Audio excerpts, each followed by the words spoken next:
Bonjour. Pour clôturer notre cycle trésorerie, nous allons maintenant analyser comment l'entreprise peut maîtriser sa croissance financière. Pour rappel, la trésorerie de l'entreprise, c'est égal au fonds de roulement net, donc l'argent disponible de manière stable, moins son besoin de fonds de roulement, donc l'argent dont elle a besoin pour faire rouler son activité. Autrement dit, si le besoin de fonds de roulement augmente, et que cette augmentation n'est pas compensée par une augmentation aussi du fonds de roulement net, la trésorerie va diminuer et à terme cela peut poser des difficultés à l'entreprise. Or, si l'activité augmente, nous avons vu que le besoin de fonds de roulement aussi va augmenter. Il y a donc plusieurs possibilités pour la trésorerie. C'est ou bien d'agir sur le besoin de fonds de roulement pour qu'il n'augmente pas, ou bien on peut aussi augmenter le fonds de roulement net, que ce soit par l'endettement, ou par un cash flow libre qui reste dans l'entreprise, donc par un autofinancement, ou bien on peut aussi financer la trésorerie elle-même, mais cela a très vite des limites dans le montant et dans la durée. Alors, comment peut-on agir sur le besoin de fonds de roulement? Eh bien, on a vu que pour réduire le besoin de fonds de roulement, on peut travailler sur une réduction du délai de paiement des clients, ou bien en allongeant le délai de paiement des fournisseurs, donc l'argent qui sort. On peut aussi réduire le niveau des stocks, que ce soit les stocks de matières premières de produits finis, ou que ce soit les stocks d'encours en réduisant le délai de production. Mais il y a des limites à un certain moment. Et si l'entreprise se développe de manière importante, la réduction de ce besoin de fonds de roulement à chiffre d'affaires équivalent ne sera probablement pas suffisante. Alors, dans ce cas-là, qu'est-ce qu'on peut faire? On peut financer la trésorerie elle-même, mais nous avons vu que c'était des possibilités limitées et coûteuses. On peut aussi améliorer, augmenter le fonds de roulement net par l'endettement.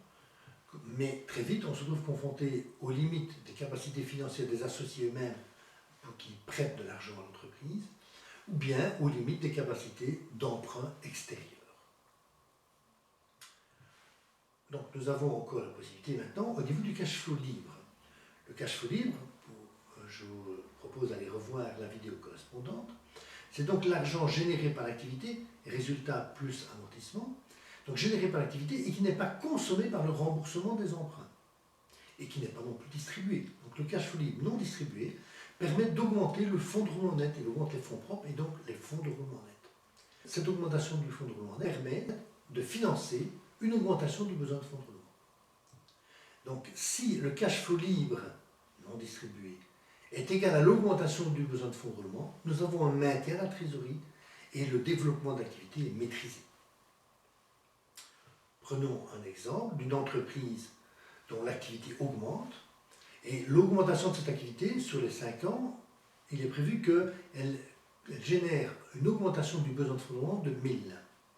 Eh bien, si l'entreprise génère chaque année, par exemple, un cash flow libre de 200, sur 5 ans, elle aura équilibré l'augmentation du besoin de fonds de roulement de 1000 et le cash flow libre qui permet d'améliorer son fonds de roulement net de 5 fois 200, c'est-à-dire de 1000 également sur la période équivalente.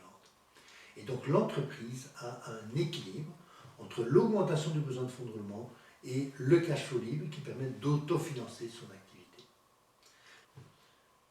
Donc si l'entreprise a un équilibre entre l'augmentation du besoin de fonds de roulement et le cash flow libre non distribué sur la même période, cela veut dire que son activité va permettre d'autofinancer son développement tout en maintenant la trésorerie et elle devra uniquement financer les investissements. Et donc notre entreprise aura une maîtrise de son développement. Voilà, c'est sur ceci que se termine notre cycle trésorerie et je vous remercie de votre attention et à bientôt.